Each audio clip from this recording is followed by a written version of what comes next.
Las últimas informaciones, los hechos más destacados, el pensamiento y la opinión de los protagonistas.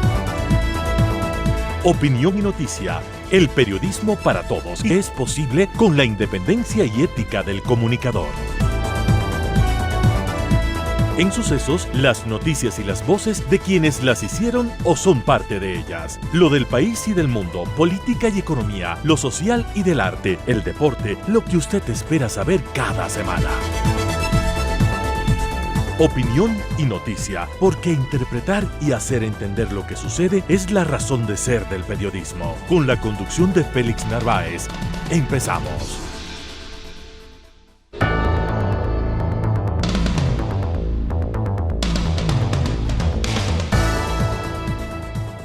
Amigos, muy buenos días. Gracias por su siempre deferente atención a este esfuerzo semanal de opinión y noticia desde Sucesos.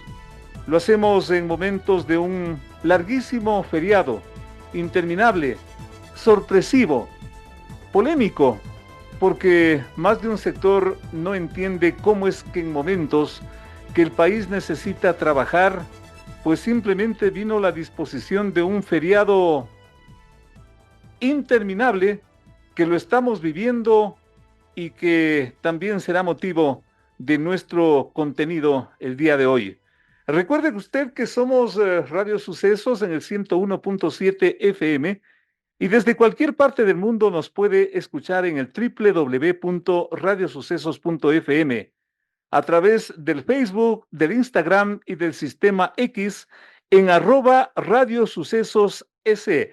Para hoy, temas fundamentales, ya lo estamos advirtiendo, el grave problema mental que se está configurando en este país y del que nadie habla, o al menos no hemos escuchado, la salud mental de los ecuatorianos a propósito de la crisis que estamos atravesando.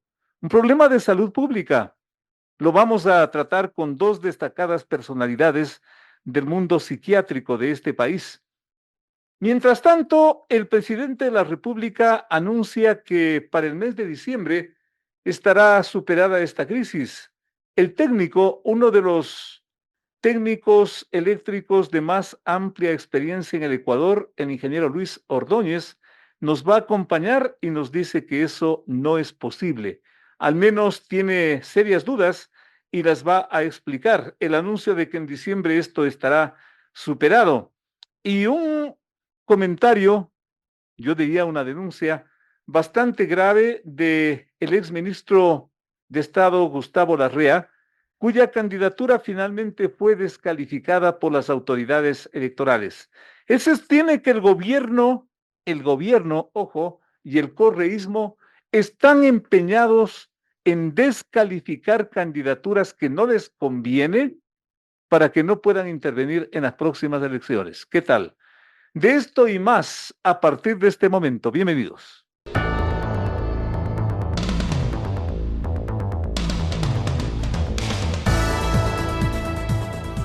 Un mes más de subsidio, es decir, de 3 a 4 meses, aumenta la gratuidad del servicio de energía eléctrica, según un último decreto firmado por el presidente de la República, Daniel Noboa.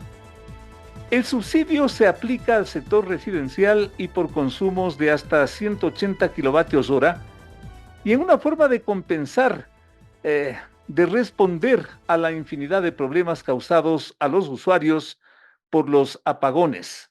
Apagones que son una suerte de sube y baja y que son de dominio público. La medida surge tras los contactos presidenciales con Colombia, cuyo gobierno ratificó la imposibilidad de reanudar las exportaciones de electricidad al Ecuador. Ocurre también en momentos que las lluvias han vuelto al sector de la Amazonía del país, algunos sectores, mejorando los caudales, especialmente que ponen en funcionamiento la central cuestionada Coca Codo, que en la práctica suple al momento la virtual paralización de la central Paute e impide que aumenten los cortes y el país de una vez se apague por completo.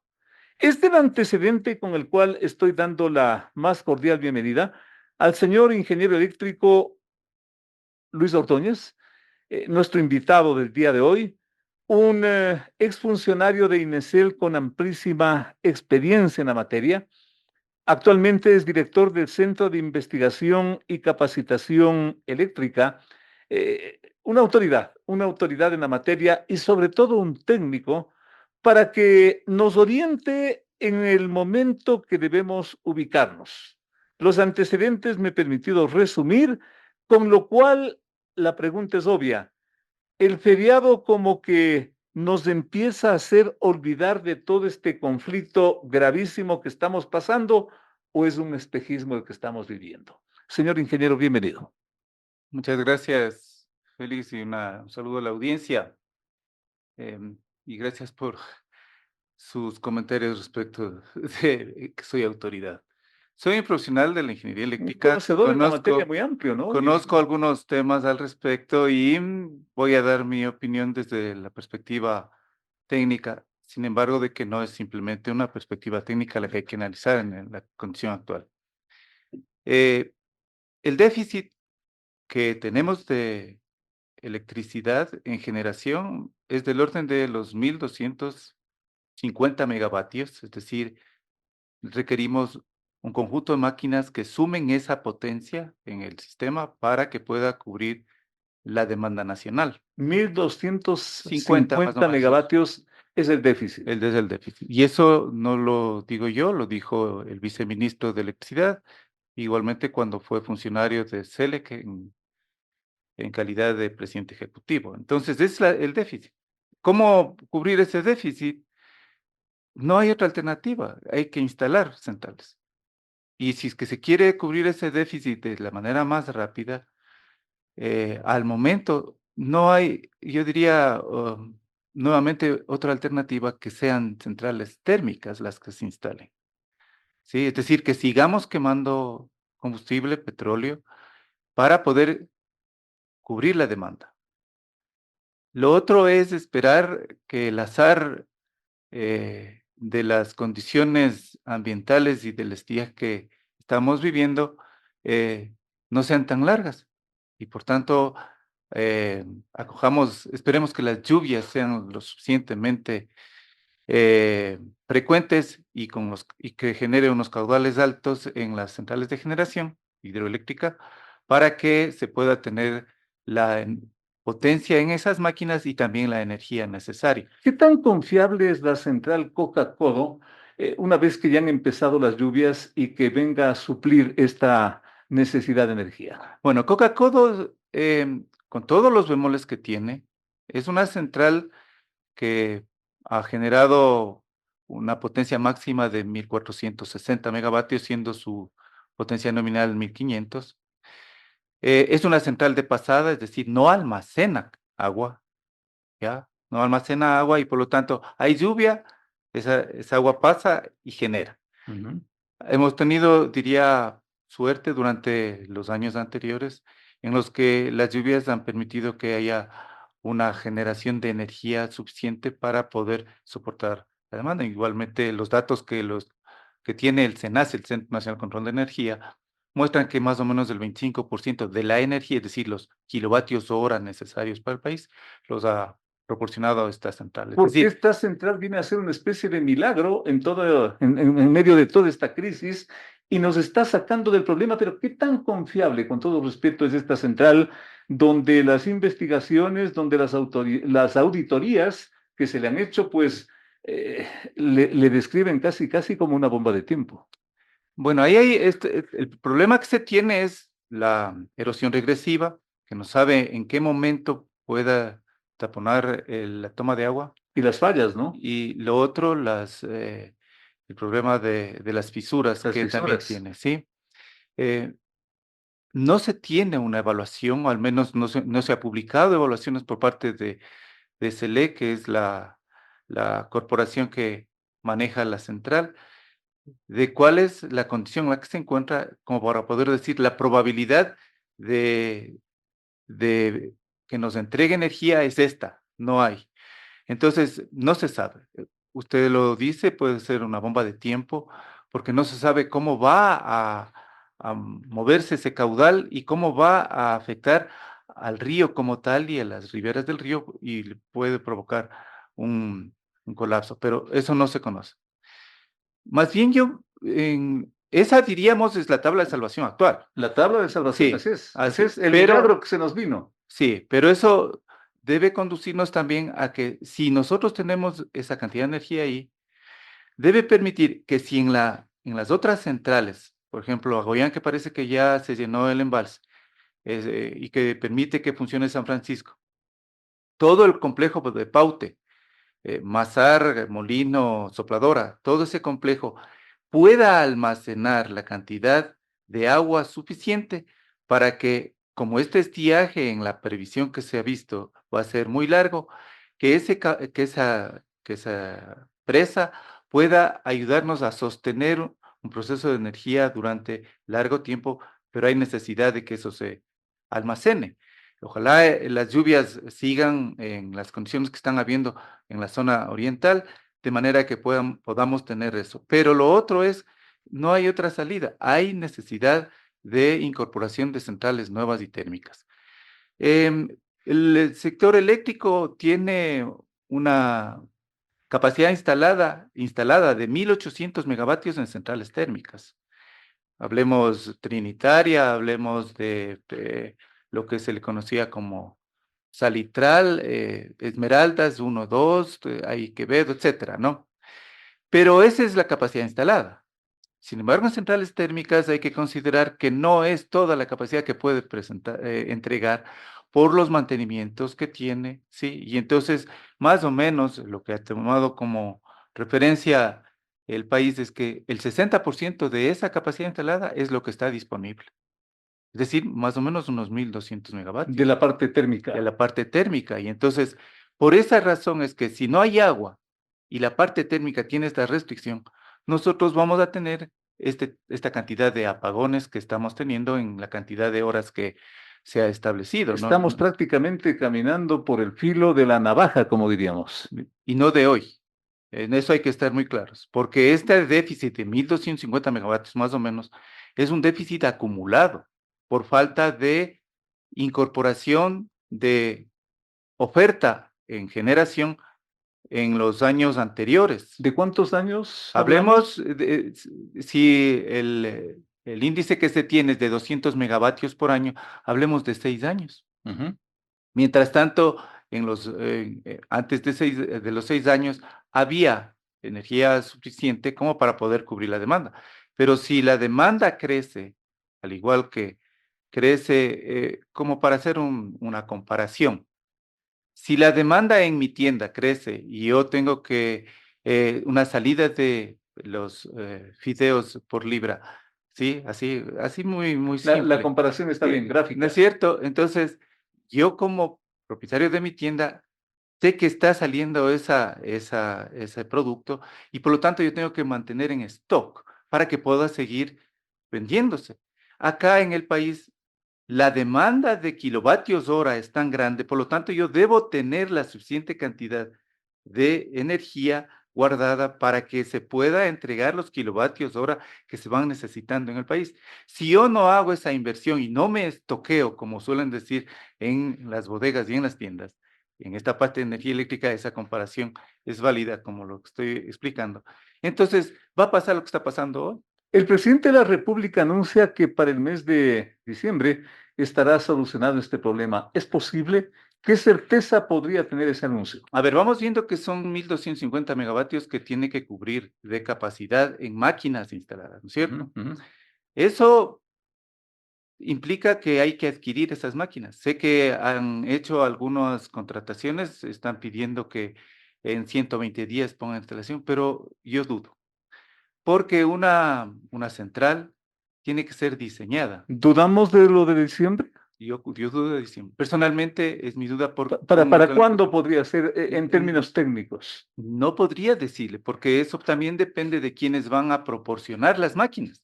Es decir, yo abro las puertas para que haya la participación privada o la participación internacional y que nos proporcionen las máquinas necesarias. Y resulta que los fabricantes tienen que hacerlo eso. Totalmente. ¿Un Y apresuramiento anunciarlo así?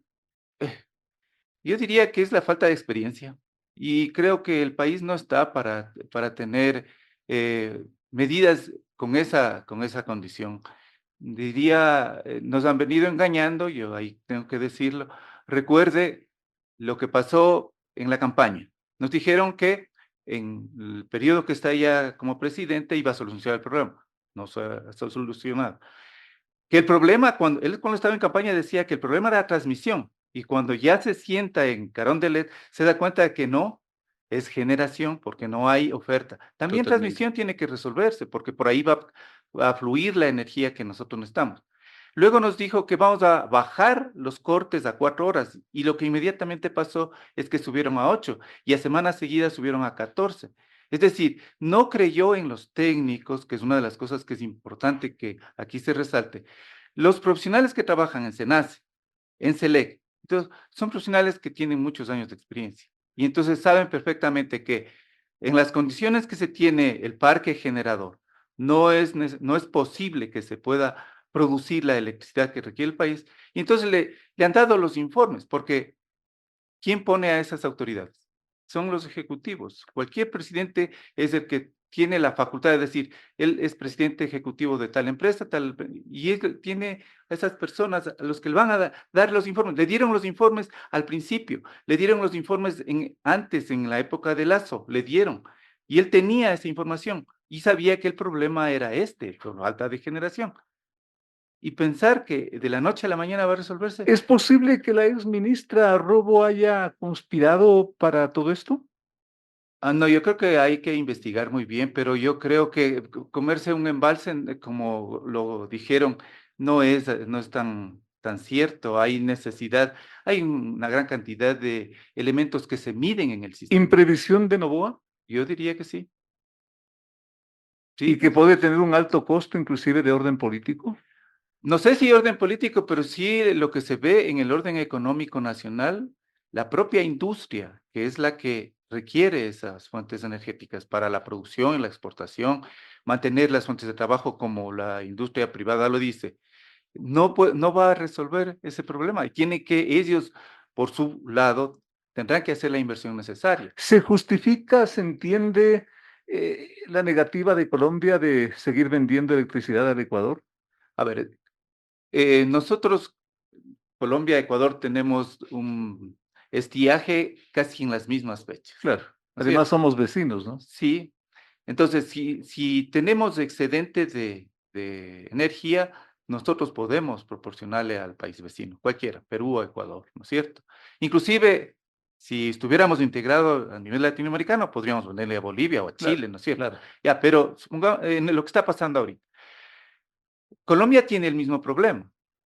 Han logrado sostener sus embalses y tienen que utilizarlo para su industria, Ujú. y están almacenando esa energía. Porque la ministra del Ecuador manifiesta que no nos van a vender, textual, pese a que tienen llenos sus embalses, los colombianos. Creo que hay que ponerse también en esos zapatos. Si nosotros tuviéramos llenos los embalses, pero tenemos una proyección de un estiaje que va a durar hasta abril del próximo año, y no tenemos certeza de que va a llover durante los meses siguientes que tenemos, como Ecuador haríamos lo mismo, ¿sí? ¿O será Eh, el factor político el que pesa? Ahí sí, más bien a los analistas políticos quisiera que lo hagan porque, De no acuerdo. sé, hubo una intervención que tal vez no estuvo correcta por parte del presidente y no sé si es que ese fue el detonante para que no se dé este acuerdo. Pero desde el punto de vista técnico hay que verlo en que esos embalses van a servir para los periodos de vacas flacas, lo mismo que nos pasaría a nosotros. Y entonces, solamente desde ahí yo podría decir que es se justifica la posición de Colombia. En suma, estimado ingeniero, ¿estamos viviendo una pesadilla que va para largo o un susto de un rato? Yo pienso que es una pesadilla que va para largo. Y además, ¿Para cuánto tiempo? porque hay necesidad, no sé decirle el tiempo, porque como le comenté hace un momento, va a Bueno, depender de cuánto van a ir invirtiendo. El Estado ecuatoriano podría hacer esa inversión y no comprar en barcazas, porque el momento que compramos en barcazas es coger el recurso ecuatoriano y destinarlo a otro lado, ¿sí? Claro, uno dice, no hay energía más cara que la que no se tiene, cierto es, pero el Estado ecuatoriano, si es que paga como ha pasado en las importaciones desde Colombia, que son uno de los datos que hay para el mayo me parece que era 270 millones de dólares que se había sacado, que era suficiente para una central, que se vio pequeña, de unos 50, 100 megavatios. Si el Estado ecuatoriano, desde su recurso propio, que es la reserva monetaria, destinara, se me ocurre, un 10%, que son 800 millones de dólares ese 10%, para de manera inmediata resolver el problema como gobierno de manejo de este Estado, estaría resolviendo una situación de la manera más rápida. Pero en paralelo, sí tiene que ir pensando en las otras fuentes energéticas alternativas. Y hay que pensar que cubierta el déficit, ese déficit continúa porque al siguiente año hay 200 megavatios adicionales de demanda. Desde ya le comprometo, estimado ingeniero, por el tema del tiempo, para en otro momento sentarnos y hablar sobre el tema de la privatización, pero quiero que nos haga un avance. Todo esto no configura la necesidad de privatizar el servicio para que sea bueno, eficiente, quizás un poco costoso, Le comento, y usted pero tal vez, permanente. con los años que tiene y que conoce el sector eléctrico, usted conocía que una empresa privada, Emelec, mantuvo aquí el servicio de energía eléctrica en Guayaquil en las peores condiciones y con una garantía del 9.5% de la inversión en dólares que hizo su empresa. Y nunca hizo inversión en el país, le recuerdo. Es decir, no es garantía que el sector privado vaya a resolver el problema. Sí, a pesar de que la ley que ya acabaron de aprobar, las reformas últimas que se dieron, permite la ampliación de la capacidad de que el privado pueda entrar Exacto. con centrales de 100 megavatios, no creo yo que va a ser suficiente. Es necesario. Hemos vivido dos booms petroleros. El primer boom petrolero con la dictadura militar, que invirtieron en la infraestructura, ¿sí? Y entonces ellos generaron hasta el plan maestro que podríamos decir que en la actualidad se ha ido actualizando.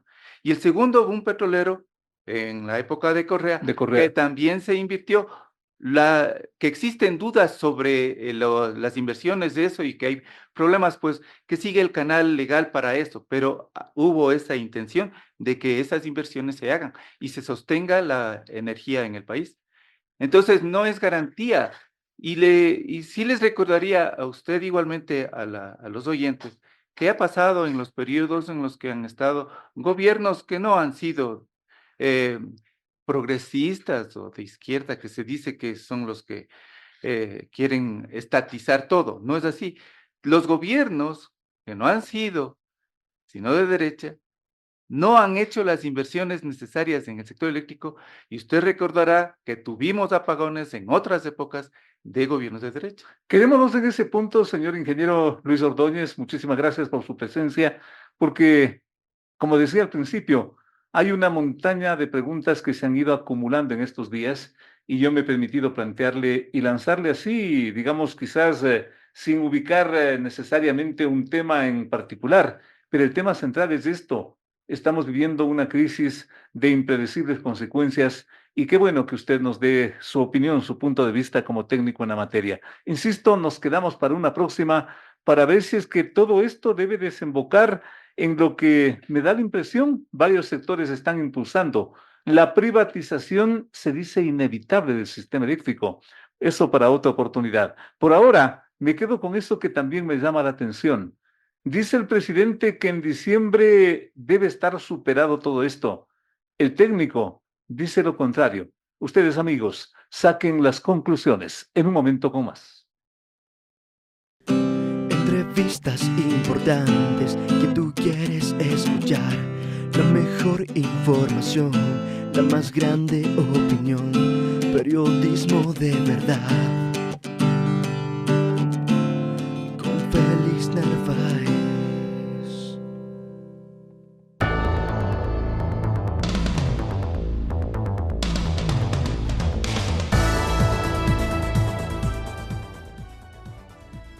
Y la lista de candidatos asambleístas nacionales del movimiento político Democracia Sí fue descalificada por las autoridades electorales de cara a las elecciones del próximo año.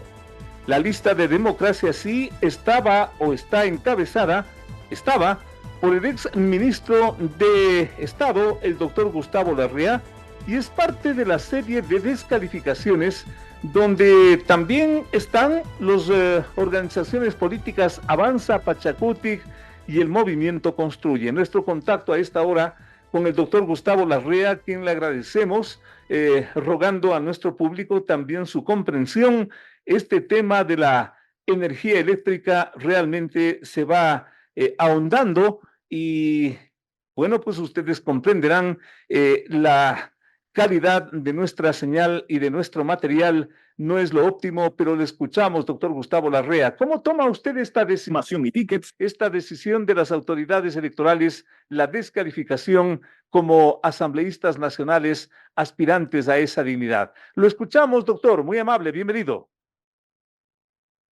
Saludos, Félix, un gusto poder dialogar con usted y saludos también a quienes nos escuchan y nos ven. Yo creo que no es inédito porque en todo el periodo democrático jamás se descalificaron listas, porque la ley lo que establece es que se subsanen cuando hay problemas. Es decir, en el caso de Democracia Sí hay un problema porque una notaría comete el error, en vez de poner 2024 pone 2025.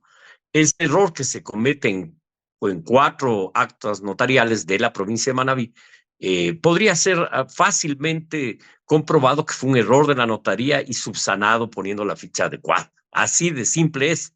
Que uno de los candidatos no presentó una fotografía, podría presentar la fotografía. Ninguno de los argumentos del contencioso electoral es un argumento que implicara una violación de la ley de democracia. Sí, nosotros cumplimos los requisitos de género, de edad, todos los requisitos. Ninguno de los y las candidatas tiene ningún problema con la justicia. Sin embargo, pues nos descalifican y en esa misma línea han descalificado a 4 listas nacionales. También pretenden descalificar listas provinciales. Este momento estamos en plena impugnación por el caso de la señora Verónica Sarauz, viuda de Fernando Villavicencio y candidata en el Distrito Sur de Quito de Democracia Sí. También el caso de Carlos Figueroa en parroquias igualmente están cuestionadas y estamos intentando que puedan participar el derecho, el pleno derecho a elegir y ser elegidos. No se ha cometido ninguna infracción electoral, por lo tanto, aquí hay una arbitrariedad. Este es un golpe a la democracia como nunca antes había sucedido en historia democrática del país. ¿Esta estrictez de las autoridades electorales tendría alguna motivación de orden político o asimismo son estos trámites, doctor? No, pues esta es una decisión política, pues jamás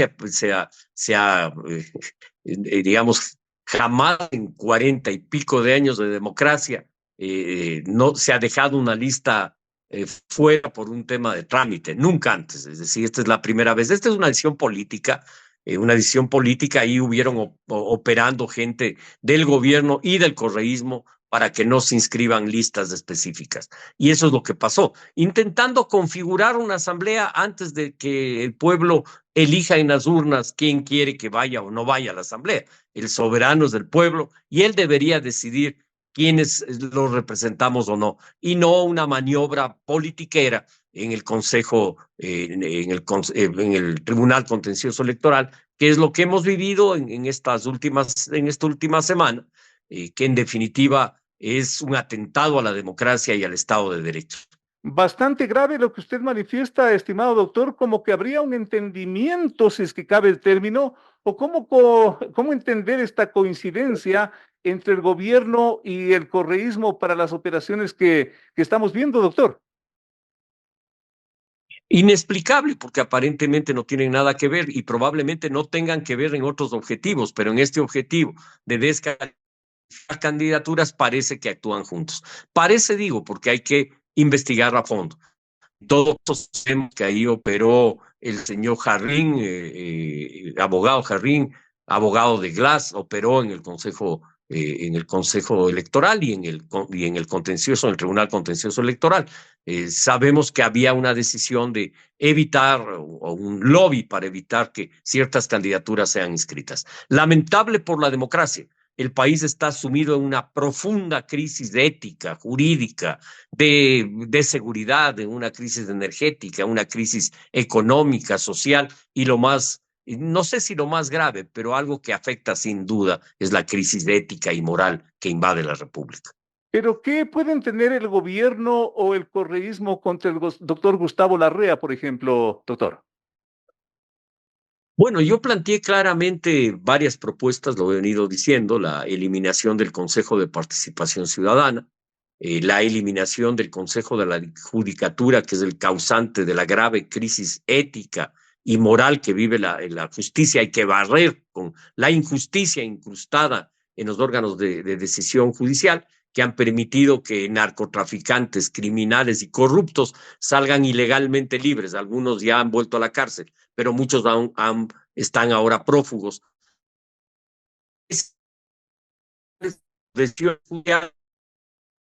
Eso vincula a miembros del Consejo de la Judicatura, como se demuestra en los juicios penales que se siguen en su contra. Por lo tanto, esta podredumbre en la que yo he planteado que hay que eliminarla, no es posible que el Consejo de Participación Ciudadana siga eligiendo a las autoridades del Estado, a los organismos de control a dedo, y he planteado una salida que es reducir el número de asambleístas a 60, 45 provinciales y 15 nacionales, y dividirlo en dos cámaras, Cámara de Diputados y Cámara de Senadores, y darle a los 15 nacionales la facultad de ser Cámara del Senado, que impulsen los concursos y designen a los organismos de control con las 2/3 partes de los votos, para darle estabilidad al país y no lo que tenemos ahora, que es una inestabilidad completa. También planteé la necesidad de una reforma al código, a la ley de contratación pública, que es una ley que en definitiva hace agua por todo lado. Ya hemos comentado sobre eso. Una contratación de emergencia puede durar más de 3 años. También al Código Integral Penal, que es un código garantista, que garantiza los derechos de quienes cometen delitos y no garantiza los derechos de las víctimas del delito. Incluso la creación de la Defensoría de la víctima del delito. Creo que estos son pasos que no gustan a algunos dirigentes políticos del país. Finalmente, doctor Gustavo Larrea, ¿y usted qué va a hacer consecuentemente una vez que no puede ser candidato? ¿Cuál va a ser su actividad? ¿Va a quedar en una congeladora por 2 años, por 4 años? ¿Qué va a hacer, doctor? En absoluto, yo soy un hombre de pelea. En esta lucha llevo gran parte de mi vida desde muy temprana edad y seguiré en ello. Voy a apoyar la candidatura del doctor Iván Saquicela Rodas a la presidencia de la República. Lo estoy haciendo, recorriendo ahí.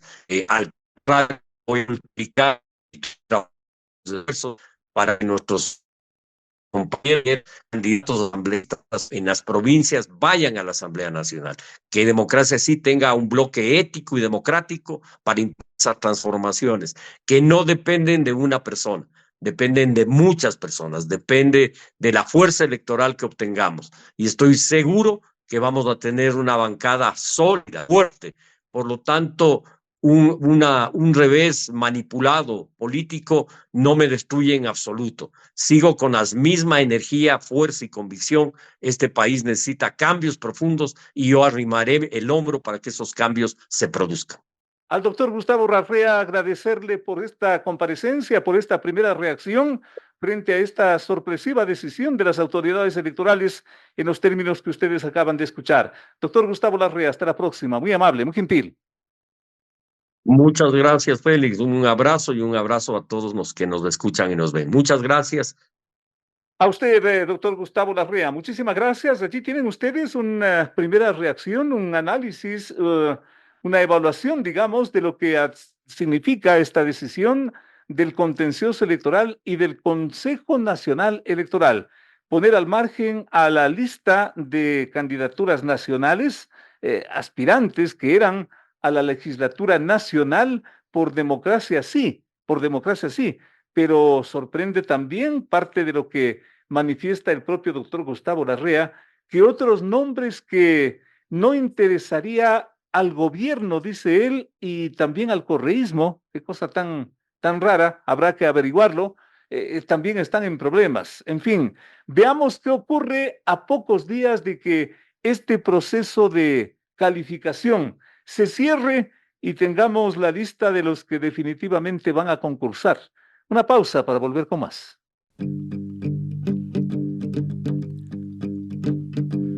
Llegó el fin de semana y tú te puedes informar con periodismo independiente, el que le gusta a nuestra gente es opinión.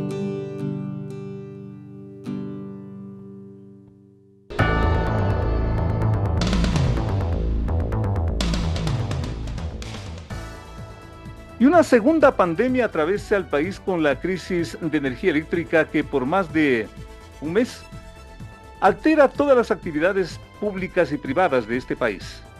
Si bien no se ha llegado a los confinamientos físicos que produjo la pandemia, varios nuevos escenarios muestran el agravamiento de ciertos comportamientos humanos y hasta sociales. Unida a la crisis eléctrica, la crisis de inseguridad, el panorama visible es bastante complejo y a ratos alarmante. Ejemplos: la agresividad en la vía pública por la falta de semáforos y sin agentes policiales, por ejemplo, se observa mucha gente. El temor a circular cuando termina la tarde y peor cuando empieza la noche. Negocios y actividades que al ser insostenibles generan los respectivos cierres y consecuentemente despidos y conflictos familiares en diversos órdenes. La especulación con los precios de los productos básicos y la imposibilidad de la gente de reclamar porque finalmente tiene el producto al precio que sea.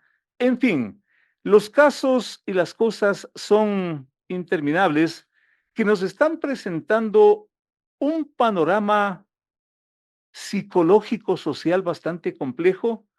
Hoy contamos con la presencia de dos destacadas personalidades del mundo médico psiquiátrico de este país. La pregunta para el doctor Luis Riofrío: ¿en qué medida se está afectando el comportamiento de los ecuatorianos con todo lo que estamos atravesando y con el antecedente de la pandemia? Doctor, bienvenido. Gracias, licenciado Narváez, por su cordial invitación.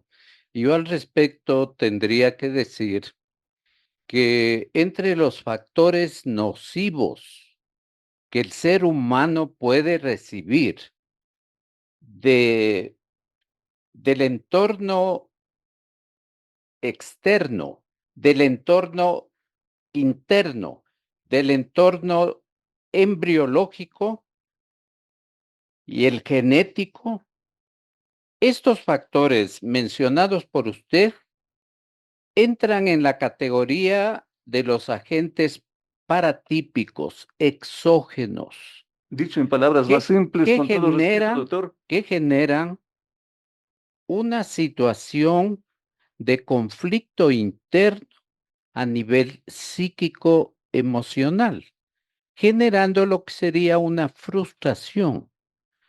El hombre que se encuentra ante una frustración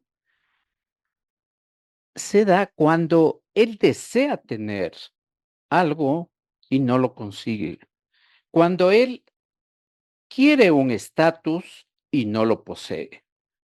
Cuando él lucha por una superación y no la tiene en la medida de sus posibilidades. Quien entonces enfrenta una falta de elementos externos básicos, como los que el ciudadano está viviendo ahora. El ciudadano ecuatoriano prácticamente hace un parasuicidio, lanzándose a una aventura europea o americana, pasando por la selva del Darién, que equivale prácticamente a una muerte. y se va con su familia, es un suicidio colectivo, un parasuicidio, porque ya no tiene aquí recursos que le permitan sobrevivir. ¿A qué niveles se podría llegar con ese tipo de comportamiento? La pregunta con que saludamos al doctor Iván Riofrío, médico psiquiatra de este país. Muchas gracias, licenciado. Yo creo que la situación que está viviendo, los apagones que vivimos todos por 14 horas, consideramos que se presenta un apagón en el servicio de la salud mental por las características en las que se ha planteado esta ley. Estamos haciendo un parangón cuando decimos desde un suicidio, porque las condiciones y situaciones que ponen a los ecuatorianos con esta normativa está generando serios problemas. Como analizaremos en el transcurso de la temática que estamos desarrollando, vamos a ver que hay algunas cosas que son bastante complejas. ¿La Por salud ejemplo, mental alterada de la gente? por supuesto, fíjese usted, se va la luz, hay más de 6 millones de ecuatorianos sin trabajo, hay un emprendimiento que está destrozado porque no hay luz. La gente que tiene helados, hoy comentábamos que algún compañero fue a tomar un helado y el rato que le sirvieron ya se diluía. Los compañeros, tuve la situación desagradable que unos compañeros de la radio, al venir acá a trabajar, lo robaron. Entonces esto genera una inestabilidad en la salud mental de los ecuatorianos. Y no solamente esto, sino que acarrea varias cosas, lo que acaba de decir Lucho, en el sentido de que están haciendo un parasuicidio, es un ejemplo, ya no tiene opción de vivir, tratan de emigrar, pero el riesgo que tienen ahí es la inseguridad, la muerte, es como ir al suicidio, es como la gente que desesperada quiere lanzarse de los puentes que aquí en el Ecuador han señalado varios lugares donde que hacen esto la gente. ¿Y por qué? Porque las situaciones de protección para la gente está a oscuras. Eso es lo que queremos hacer nosotros, plantear que esta ley, Ya. cuando se está haciendo el reglamento, permita una luz al final del túnel, donde que pueda generarse modificaciones de alguna manera en el camino a esta ley que se le pueda dar. De eso ya vamos a hablar, pero no quisiera apartarme de esto que sería una suerte de diagnóstico. Esto de la migración que vendría a ser una especie de válvula de escape, primera o una, ¿qué otro tipo de manifestaciones puede generar esta salud mental alterada de la gente, doctor Río Frío Luis? Bien, el ser humano, la especie humana tiene un factor silencioso permanente que funciona dentro de su psiquismo.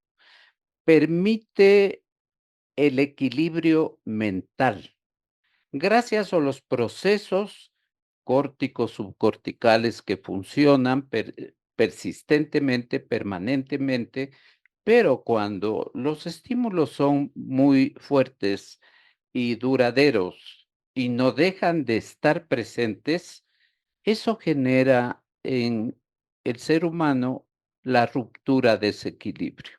Y estamos frente a un desequilibrio mental de origen externo por situación emocional de sufrimiento y situaciones emocionales imposibles de superar. ¿Un problema de salud pública? Es un problema de salud pública porque estamos hablando de trastornos de tipo ansioso, trastornos depresivos y desequilibrios psicóticos, uso de drogas, uso de alcohol, tratando de huir de la realidad. Y esa gente desesperada busca cómo, cómo neutralizarse. Esa capacidad del ser humano se llama resiliencia. La resiliencia del ser humano es gigante, es enorme, es fuerte. Pero cuando los estímulos externos consiguen romper la resiliencia, pues le enferman al individuo. Dicho en palabras sencillas y con todo respeto, ¿qué es esto de la resiliencia de lo cual tanto se habla, doctor? La resiliencia es la capacidad de tolerancia Que está que alterada. tiene el ser humano para resistir una situación adversa Que está o alterada. varias situaciones adversas, Que está alterada actualmente. como por ejemplo, no tener trabajo, no tener ingresos, tener una situación de criminalidad como la que existe, tener una falta de energía que golpea los bolsillos de todo tipo de negocio, desde los más sencillos hasta los más complejos, dando un fuerte golpe económico a la familia ecuatoriana. ¿Hasta dónde aguanta cada uno de los ciudadanos y cada una de las familias? Esa es la capacidad de resiliencia. Y la capacidad de resiliencia, de resistencia psíquica, individual. Eso, cuando se rompe, el individuo enferma. Pero hay factores que los maneja de alguna forma, no creo desde el punto de vista médico, sí desde el punto de vista político, el gobierno. Por ejemplo, da una jornada larguísima de feriado, no va a cobrar las planillas eléctricas. De alguna forma esto podría neutralizar, si es que cabe el término, toda esta complejidad que nos describe el doctor Luis Riofrío. Doctor Iván, A mí me parece que es el tratar de encontrar algún paliativo. Pero 5 días de vacaciones, pero no tienes plata para viajar, y no tienes plata para comer, y no tienes luz para que te alumbren. Estamos frente a una situación que entendemos nosotros, el gobierno está siendo la mejor alternativa y opción. Pero permítame señalar, por ejemplo, topando este tema de salud mental, el 364 de la Constitución, indican que las drogas es un problema de salud pública. ¿Y sabe cuántos hospitales psiquiátricos tiene a nombre del Estado? ¿cuántos? 1, el Hospital Julián Dara, y siempre está repleto porque no hay cupos para 17 millones de ecuatorianos, un lugar donde que tenemos como 100 camas, no abastece, Vamos no a hablar avanza. de eso, pero permítame que insista en esta parte, ya que nos hace un análisis así severo el doctor Luis Riofrío. Con toda esta complejidad que usted nos describe, doctor, y esto que me he permitido quizás plantear, digamos como pregunta, como periodista, esta suerte de respuestas del gobierno, el feriado, el no cobrar la energía eléctrica, en fin, todo esto de alguna forma tendrá inclusive alguna reacción en el plano político, tomando en cuenta que estamos muy cerca de las próximas elecciones? ¿O esto pasará cuando vuelva a la luz en pocos días, quizás, doctor? No, la situación primero tenemos que identificar claramente el fenómeno político. El presidente actual, Daniel Noboa, sufre la consecuencia de la ineptitud de gobiernos anteriores, Así es. de gobiernos corruptos y de gobiernos que se fueron llevando la plata del pueblo ecuatoriano, como el gobierno correísta que dejó en bancarrota cuando ese gobierno tuvo la oportunidad de dejar al Ecuador en las condiciones de primer mundo, implantando una educación de élite, una educación de primera línea, y lo que hizo y lo que ocurrió durante 10 años fue vaciar las arcas del Tesoro Público Nacional. Nunca el petróleo estuvo a un precio tan importante como en esa etapa de ese señor presidente. Es lo peor que le pudo haber pasado Doctor, al país. doctor, Y este rato, Daniel Noboa no está sino tratando Ya. de paliar de una forma o de otra los efectos que nos dejó el desgobierno criminal. Doctor, pero Y ¿lo entenderá el público? ¿Lo entenderá no lo la entiende gente? el público, Entonces, no lo entiende. ¿cuál va a ser Pero, el efecto en esta jornada electoral que se avecina? mire, El efecto psicológico social. el efecto psicológico y social le favorece al presidente Noboa. Le favorece porque se dan lluvias en plena sequía. Se da menos horas de falta de iluminación. Y eso para el pueblo que tiene un pensamiento mágico va a interpretar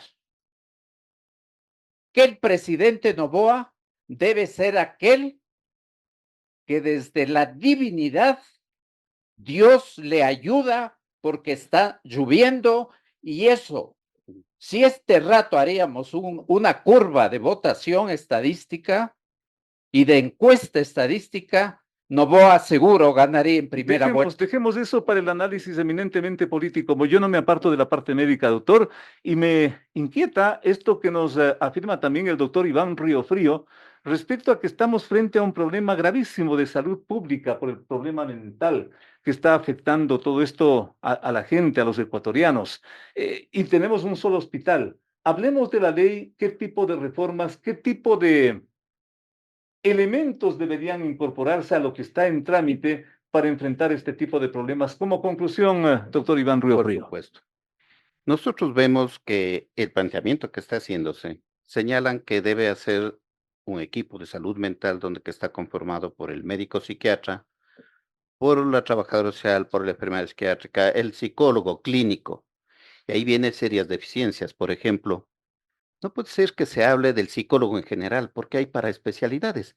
Psicólogo clínico para la que está en el área de salud y eso. El En el psicólogo trámite de industrial. esta reforma que está en asamblea, que está por tratarse en asamblea ya en la parte, digamos, de producción de la ley, ¿qué es lo que más le preocupa a usted No, como ya es técnico, que ya hay como la ley. médico? A ver, Es que ya es la ley. ya. Y dice el psicólogo general en lugar de psicólogo clínico. O sea, lo mismo le da que sea industrial, que sea No jurídico, debería que ser sea. así, No, es que si es que le ponemos al médico psiquiatra que opere, nos va a ir muy mal. ¿ya? Y si es que le ponemos al psicólogo clínico a que haga la cuestión jurídica, le va a ir muy mal. Y si es que le ponemos a un psicólogo jurídico a que haga la parte clínica, le va a ir muy mal. ¿Cómo Entonces, debería es decir la ley? ¿Qué debería psicólogo decir clínico. psicólogo Sí, clínico? señor, y esa cosa no está claro. ¿Ya? Pero hay otras cosas que se señalan. Por ejemplo, Lo el principal, problema de doctor, tenga salud la bondad. pública que dice de las drogas. Sucede que esto detrás de las drogas no hay solamente la cuestión de drogas, hay la cuestión de trastornos de bipolaridad y consumo de drogas, hay esquizofrenia y consumo de drogas, por lo tanto hay patología dual y eso no se puede manejar con exclusivamente manejos de un solo profesional o de una reunión pequeña, pero ahí viene una cuestión grave. La cuestión es que dice el equipo o el profesional y la mala práctica profesional determina responsabilidades que son pecuniarias y personales porque son indelegables los problemas de tipo penal. Y estas cosas no está aclarándose. Y hay una situación. Mientras el psicólogo tiene 5.000 horas, por ejemplo, para preparación, para ser psiquiatra necesita aproximadamente 30.000 horas de preparación. Mientras estamos hablando en el equipo de salud mental, no señala quién debe dirigir y organizar las cuestiones y quién hacer. Por ejemplo, que digan que tiene que entrar un paciente, ¿qué le parece si es que entra un paciente con infarto y rato que le dice, no, no, espérese, hay que reunir el equipo, o sea, el cardiólogo, la enfermera, el electrocardiografista para decir si es que ingresa o no. Eso es lo que dice la ley de salud mental.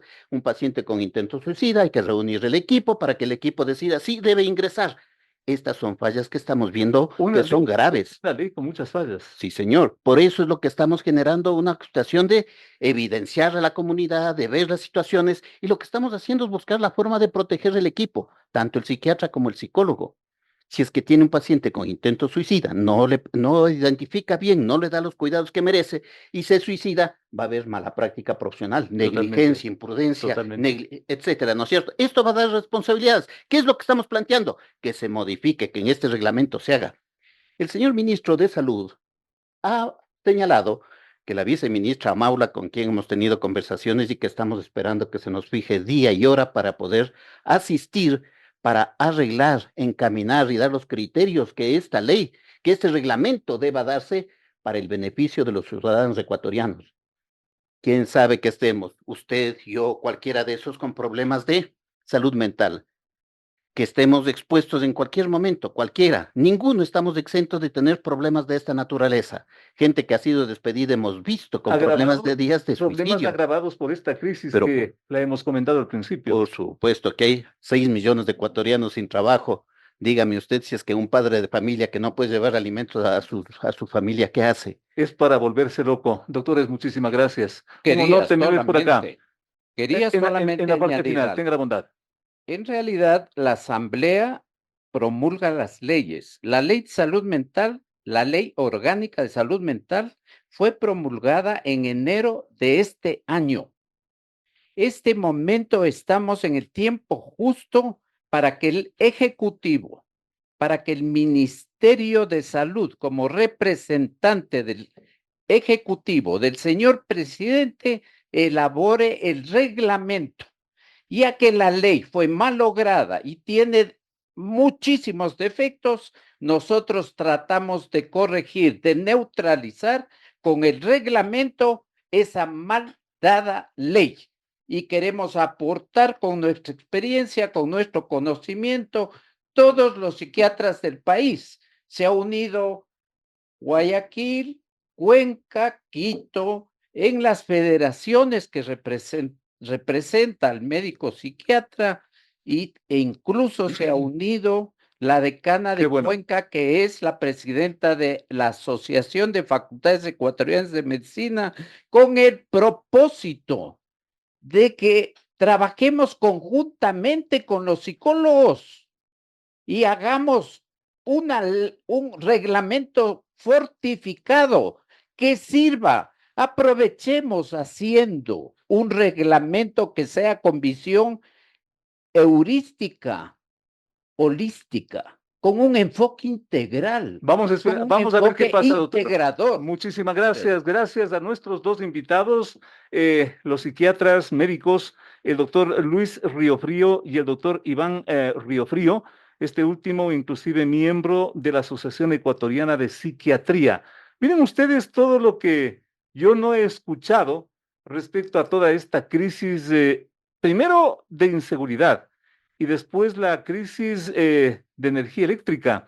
Lo uno y lo otro parecería que se soluciona con las lluvias, pero qué equivocados estamos y no hemos escuchado autoridades del gobierno, al Ministerio por último, al Ministerio de Salud, respecto a esto que finalmente configura un problema de salud pública, la salud mental de la gente. Desde lo más simple, una persona que se quedó sin trabajo a consecuencia de que el negocio cerró, se vuelve loco en la casa. Disculpen la expresión, pero es lo más popular y lo más gráfico. Y todas esas complejidades que devienen de toda esta crisis, señor presidente, señor gobierno, autoridades, ¿de cuándo acá no vamos a hablar? ¿O cuándo vamos a hablar de todo esto? Ojalá en ese reglamento que invocan dos autoridades, los doctores Riofrío, se encuentre una salida a esta mala ley que confundió inclusive lo básico. Psiquiatras con psicólogos, son dos mundos distintos, señores. Y esa es, voy a decir una expresión porque al pan pan y al vino hay que decir estas cosas. La ignorancia de los asambleístas al confundir dos cosas y dos mundos que finalmente nos llevan a nada. Pero ahí tenemos la ley. Tenemos un montón de leyes aprobadas y los políticos se captan de eso. ¿Saben para qué? Para que los reelijan. Volvemos con más en un momento.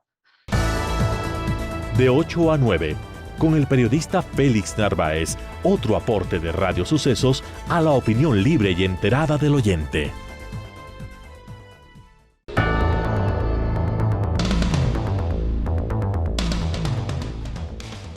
Amigos, muchísimas gracias por su siempre deferente atención. Nos despedimos con la preocupación, quizás con una leve esperanza, de que esto empieza, al menos de momento empieza a superarse por las lluvias, porque San Pedro nos está dando la mano, porque la mano del resto, nada que ver.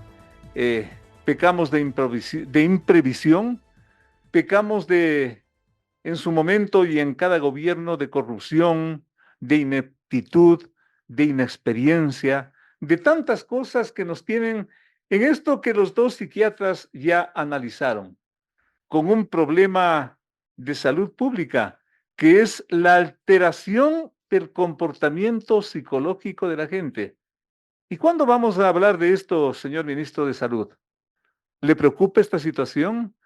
No hemos escuchado una sola palabra de este problema. Y tenemos una ley de las tantas que se dice que han sido ejemplo de aprobación de la Asamblea, porque es una montaña de leyes que tenemos para el bienestar de los ecuatorianos. Montaña de leyes de las cuales salen esta, por ejemplo, mal concebida, que en la práctica no sirve, para un problema nuevo, gravísimo, salud pública, salud mental de los ecuatorianos. Con esto y más, para que reflexionen durante este larguísimo feriado, sorpresivo, inexplicable, polémico. Dios mediante, hasta la próxima semana. Las opiniones vertidas en este espacio por la producción y dirección del programa son de exclusiva responsabilidad de sus autores y de quienes intervienen en ellos. Los personajes, los hechos, las noticias, todo tratado con independencia y objetividad. Otro aporte de Radio Sucesos para que usted se forme la mejor opinión. Volveremos el próximo sábado de 8 a 9 con Félix Narváez.